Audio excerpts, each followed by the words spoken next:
Hi there, and welcome to the ATS podcast with me, Will Brown, and John Soulsby, where we break down a bunch of health and fitness information into bite sized pieces, remove a bunch of the noise, and just leave what's relevant.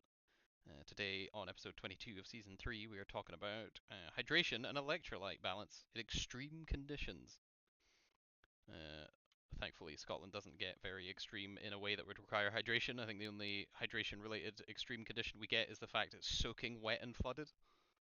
Yeah, If anything, we're too hydrated in Scotland, or the road is anyway. 100%. Yeah, far too much.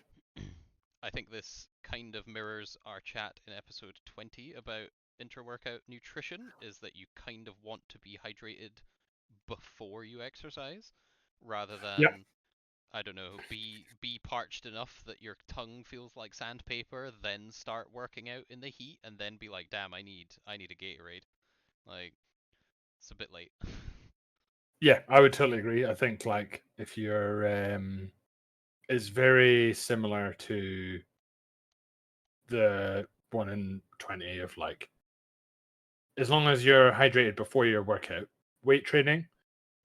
It again, especially we're in Scotland, you're not going to need it during. Okay, if you're in like southern Spain in the middle of summer, or something like that, training outside, yeah, like likely might need some water, but if you're in an air conditioned training facility, you're probably going to be fine.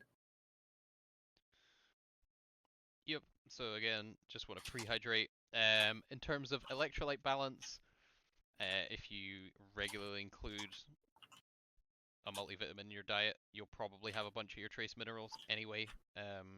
Again, if you are in the height of summer and profusely sweating and you're just taking on water and no electrolytes, you might want to top up with some form of electrolyte replacement drink or powder or anything like that, just in case, because it can help alleviate some symptoms of dehydration, including like muscle cramps and various things.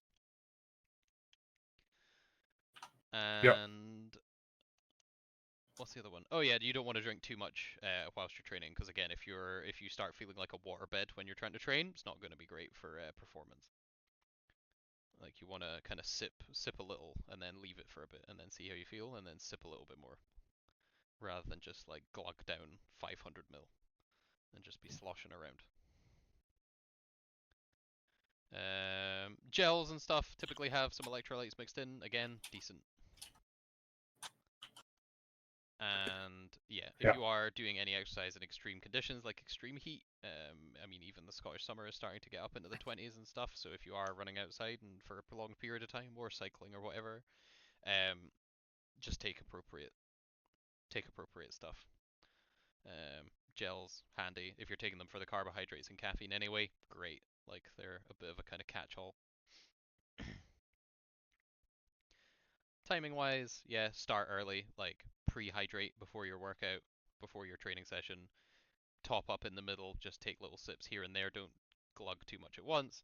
After training, make sure and top up. I know a lot of sports teams quite like to weigh people before and after sessions because it helps them calculate how much fluid loss has gone on. So if you weigh somebody before, again, feel free to conduct this experiment on yourself if you're somebody who is like a kind of dabbling in various sports. Is if you're like, oh shit, I've got like a 3 hour cycle. If you like weigh yourself beforehand, do your 3 hour cycle and then see what your weight is after the cycle and be like, oh shit, I'm down 5 kegs. You're like, that's mostly going to be fluid and then a little bit more, a little bit of food and a little bit of glycogen, but almost certainly all fluid. That you're just like, Yeah. I need to replenish that. So yeah, pretty good, pretty similar to food. Preparation prevents piss poor performance, as always. As ever. As ever. Alright, catch you guys later. Bye.